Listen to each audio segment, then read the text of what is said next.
Maana Mungu yuko katika nafsi ngapi? Tatu. Nafsi ya kwanza ni Mungu Baba. Mungu Baba hajawahi kuja duniani, hajawahi kumwokoa mtu, hajawahi kufa msalabani kwa ajili ya mtu yoyote kimaandiko. Nafsi ya pili ya Mungu ni Mungu Mwana. Mungu Mwana ndiye aliyekuja duniani akatoa uhai wake akasema imekwisha kwa ajili ya maisha yetu. Nafsi ya tatu ya Mungu ni Mungu Roho Mtakatifu.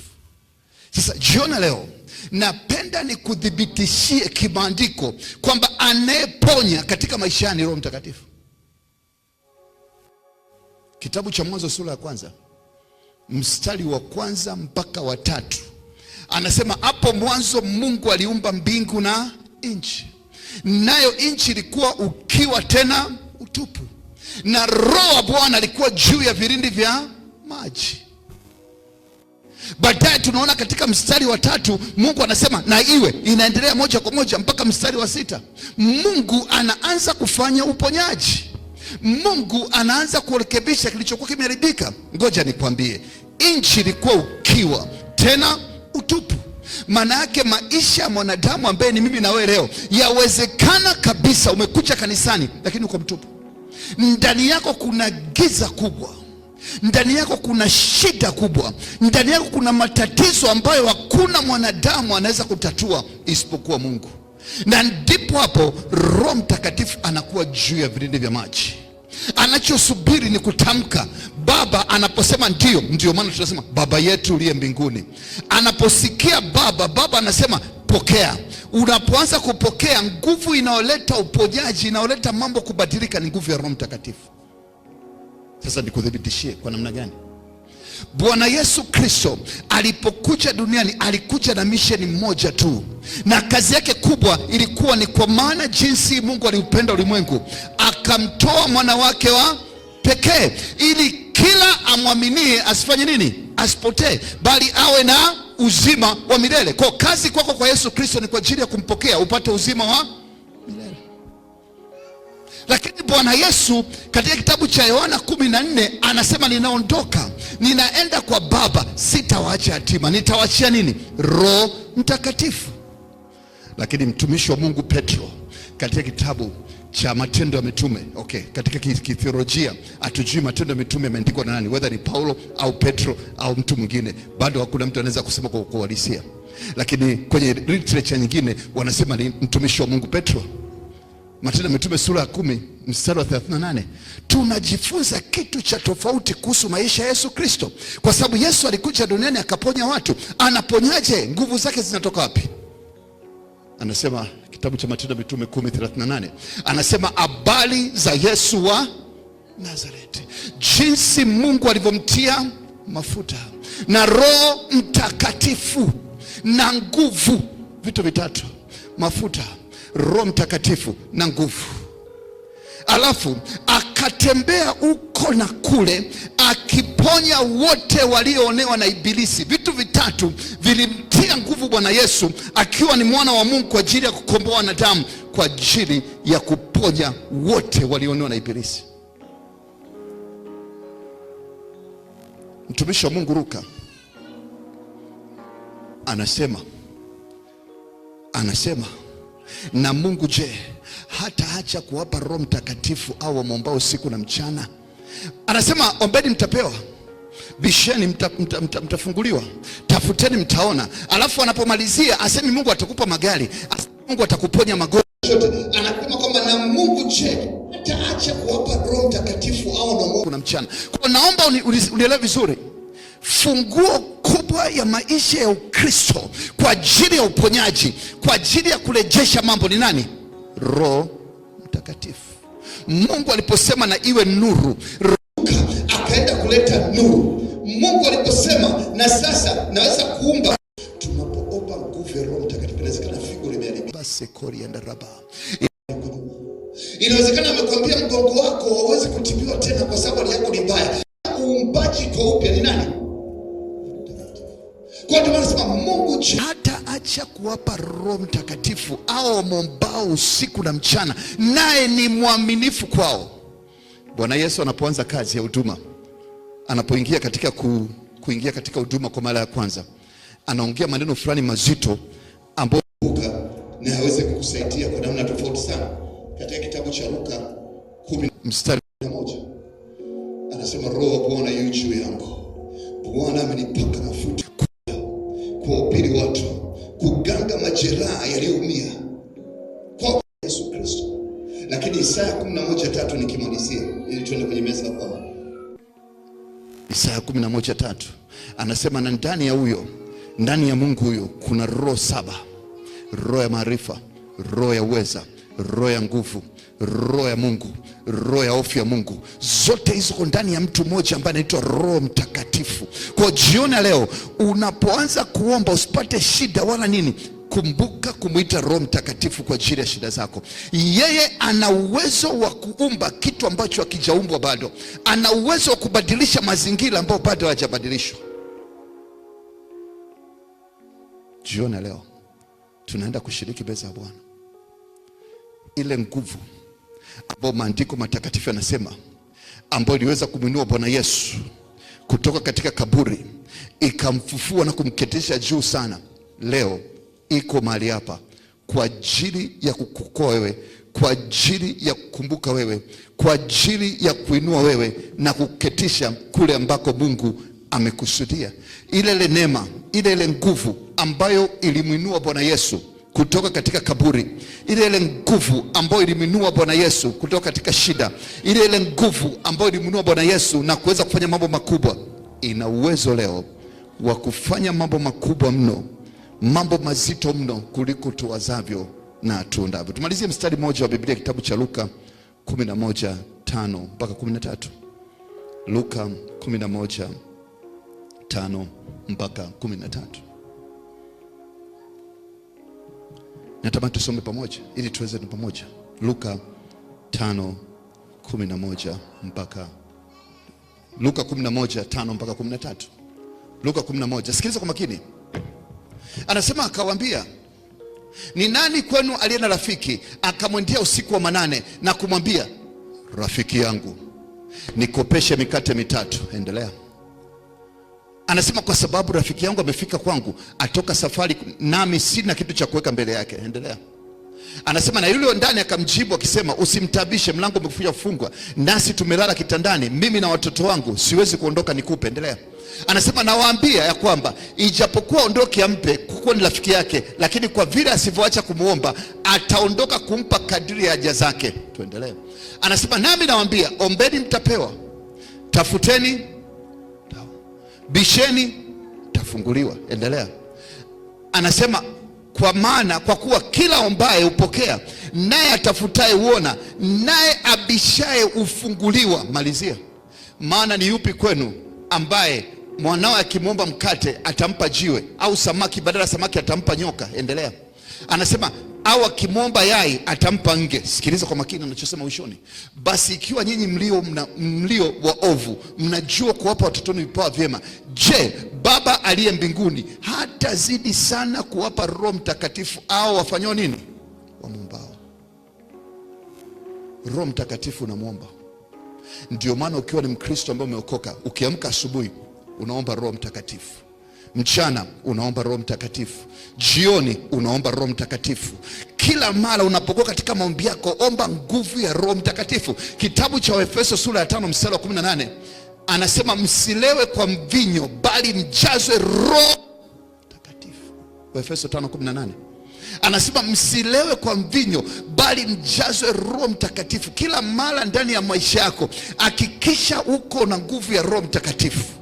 Na naomba nikwambie, usije Biblia hajasema hapa kwamba ukijazwa Roho Mtakatifu basi utakuta kila mara unanena tu kwa lugha. Ukinena kwa lugha mshukuru Mungu, lakini tambua kwa kule kuomba unapokea kwa imani kwamba kuna nguvu ya Roho Mtakatifu ndani mwako. Na Mungu ndivyo anavyofanya. Jioni leo napenda nimtambulishe kwako yule ambaye ni muumbaji, yule ambaye alishiriki toka dunia inaumbwa.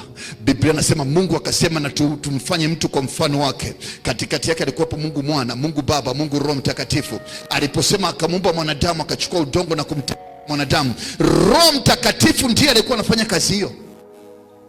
Leo ngoja nikwambie kitu.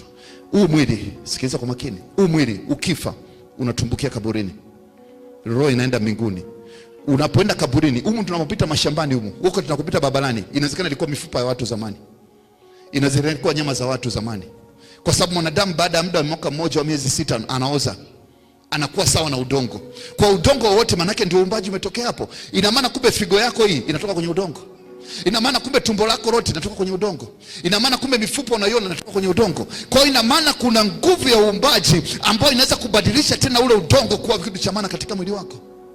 Ndio maana katika imani ya Ukristo tunaamini Mungu anaweza kuumba kiumbe kipya ndani mwako. Anaweza kuumba kiungo chochote ambacho kimeghafirika na kimepata shida, kwa sababu nguvu ya Mungu ipo kwa ajili ya kuponya. Jioni leo, ile nguvu iliyomfufua Yesu Kristo kutoka kaburini iko tayari hapa kwa ajili ya kukuhudumia kupitia meza ya Bwana. Tunapoenda kushiriki meza ya Bwana, ninakuomba katika jina la Yesu umwambie Baba, ninaomba napopiga hatua hizi, kama kuna ugonjwa wote ndani yangu, sio ugonjwa tu wa mwili. Ngoja nikwambie, magonjwa mengi kwa sasa hivi, magonjwa mengi katika mwili ya mwanadamu yanatokana na mawazo. Watu wanawaza vibaya. Kwa Yesu Kristo, nguvu ya Roho Mtakatifu inaweza kukuponya mawazo, kwa sababu ukisharibu kichwani ukawaza vibaya, huku kwingine kunaharibikiwa. Na unaweza kuponya mtu huku kwingine, lakini kama kichwani hakujaponya haendi mbali. Kwa hiyo inabidi kwanza, anasema nia ile iliyokuwa ndani ya Yesu Kristo pia iwe ndani yenu. Kwa jioni leo unapochukua hatua kwenda kwenye meza ya Bwana, mwambie Baba, naomba nipokee uponyaji wa akili, uponyaji wa moyo. Akili nakupa namna ya kufikiri. Haya matatizo yametokea wapi? Mbona sina pesa? Akili nakupa akili, lakini moyo ndio unaokuwa. Sasa anaweza kuponya majeraha ya moyo ni Yesu Kristo. Anaweza kuponya majeraha ya moyo ni Mungu Baba. Lakini kwa sasa hivi ametuachia Roho Mtakatifu ambaye anatupa nafasi kubwa. Ndio maana unapoenda, Baba, katika jina la Yesu, Baba, katika jina la Yesu, naomba nikwambie, jua unamwomba Mungu ambaye yuko ndani yako, kwa sababu kitabu cha Wakorintho sura ya kwanza sura ya 16 anasema roho au nyinyi ni hekalu la Roho Mtakatifu. Nyinyi ni hekalu la Roho Mtakatifu. Kwa ndani yako wewe kuna Mungu. Rabo sekorienda raba. Ile nguvu ya uponyaji ya Mungu tayari inakaa katika mwili wako, inakuletea uponyaji wakati. Ngoja nimalizie. Mkristo ambaye anaomba kwa saa moja, anasoma neno, yuko kanisani, hawezi kuugua. Mchungaji anaongea kweli, kwa sababu ile nguvu ya Roho Mtakatifu ikijazwa. Ile kitabu cha Efeso 5:18, ile nguvu ya Roho Mtakatifu ikijaa ndani mwako. Leo ni Ijumaa, umeacha na ugali lako, umeacha na chakula chako, ukasema leo nafunga kwa sababu ni siku ya Bwana. Naomba nikwambie, kuna uponyaji unatokea ndani mwako. Lakini tunasema ni siku ya kufunga, ndio unaenda kula ugali mchana, jioni unaenda kupiga tena ile ugali, alafu unasema Mungu sahau. Lazima Bwana Yesu alisema magonjwa aina hii au mapepo ya aina hii, Mathayo 17:21, hayawezekani kutoka isipokuwa kwa kufunga na kuomba. Mkristo ambaye anafunga angalau mara moja 2 kwa wiki, anasoma neno, anakuambia magonjwa hayamgusi. Kwa sababu gani? Roho Mtakatifu ni riba se korianda raba se. Roho Mtakatifu ni moto. Kazi ya moto ni kuunguza, kazi ya moto ni kuharibu, kazi ya moto ni kuondoa. Inaua virusi, inaua bakteria, inaua wadudu wa aina yote. Kwa mtu ambaye ana moto wa Roho Mtakatifu, naomba nikwambie, kuugua ni historia, kwa sababu moto unafanya kazi ndani mwake. Natamani jioni leo napomtambulisha huyu Roho Mtakatifu wa Mungu aingie ndani mwako kwa upya tena, akutie nguvu, kuwa na ujasiri wa kumtumikia Mungu pasi na mashaka wala hofu, katika jina la Yesu. Tusimame, naomba meza ya Bwana iandaliwe. Shukuru jioni leo, mwana wa Mungu unayetuombea usiku na mchana, umeketi mkono wa kuume Mungu Baba. Asante Roho Mtakatifu, rafiki yetu mwema, asante. Jioni leo nakukaribisha Bwana, ukatuhudumie kupitia meza ya Bwana, ukatuhudumie kupitia damu na mwili wa Yesu Kristo ambao vinawakilishwa na mikate na divai. ile nguvu ya uponyaji ambayo riba ze korianda raboshi horia base korianda rabasa, ambayo ileta uponyaji katika maisha ya mwanadamu, naomba ikashuke katika mwili huu, ikashuke katika mikate hii, ikabadilishe kuwa mwili wa nguvu wa uponyaji wa Yesu Kristo, ikashuke katika damu hii rabo se korianda rabasa. Anaenda kushiriki damu hii Bwana, anapoingia mwilini mwake ikachome virusi, ikachome bakteria, ikachome wadudu katika jina la Yesu. Kiungo chochote kilichokaa vibaya ikapate uzima. Watu wako wanapoenda kushiriki Bwana, ninaomba ikatokee moto tofauti ndani yao, wakutane na nguvu ya huyu Roho mzima ambaye anakaa ndani ya kila mmoja ambaye muamini Yesu. Karibu Roho Mtakatifu, tutembelee, tuhudumie jioni leo katika jina la Yesu. Damu ya jioni leo, ninakutazama wewe. Ulisema duniani mnao dhiki, lakini mimi nimeushinda ulimwengu. Bwana Yesu, uliniahidi kwamba utaniacha yatima, utaniachia Roho Mtakatifu ambaye atakuwa mfariji, atakuwa mwalimu, atakuwa kiongozi wa maisha yangu. Jioni leo ninajiungamanisha tena na nguvu yako ya msalaba.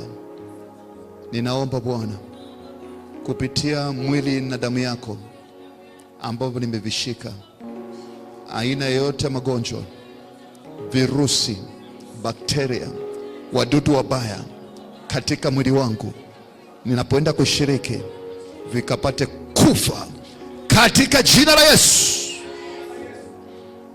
Napoenda kunywa mwili na damu hii, napoenda kula mwili na kunywa damu hii, ninaomba Bwana, aina yoyote ya kiungo ndani ya mwili wangu ambacho kimepata matatizo, yaweza kuwa figo, yaweza kuwa bandama, yaweza kuwa ini au tumbo, damu au mifupa, chochote ndani yangu Baba, katika jina la Yesu, naposhiriki mwili na damu hii, ninaomba ile nguvu iliyomwinua Yesu msalabani, iliyomwinua Yesu kaburini, ikashuke ndani yangu na kuniweka huru.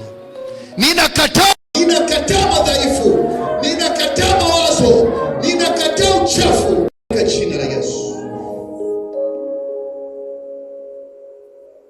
Kuna nguvu ya Mungu inapita, usiogope. Mungu yupo kutuhudumia jioni leo.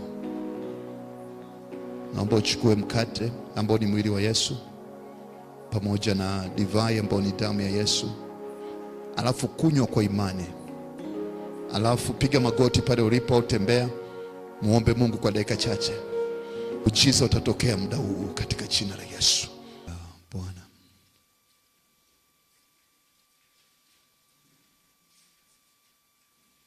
mbinguni, jina lako litukuzwe, falme wako uje, mapenzi yako yatimizwe hapa duniani kama huko mbinguni. Tupe leo riziki yetu ya kila siku, tusamehe makosa yetu kama nasi tunavyosamehe waliotukosea, usitutie katika majaribu, bali tuepushe na yule mwovu, kwani wako ni ufalme, nguvu, tukufu hata milele. Amen.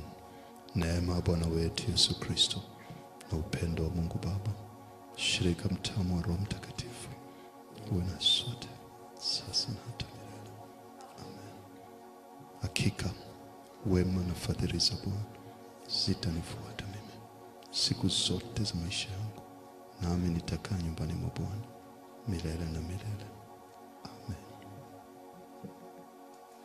Naomba Mungu wa mbinguni akubariki na kulinda. Mungu wa mbinguni akutunze na kuepusha na kila mabaya. Unapotoka jioni leo, kokote alikukupangia mabaya, ninawafuta katika ulimwengu wa roho. Mungu akubariki unapoingia, Mungu akubariki unapotoka. Mchawi yoyote anakufa leo katika jina la Yesu. Na neema ya Mungu itazingira mazingira yako. Kufa Bwana utakuhifadhi katika jina la Mungu Baba, Mwana na Roho Mtakatifu. Na wote tuseme amen mara tatu. Amen. Amen. Amen. Mungu awabariki sana, niwatakie jioni njema. Naomba tafadhali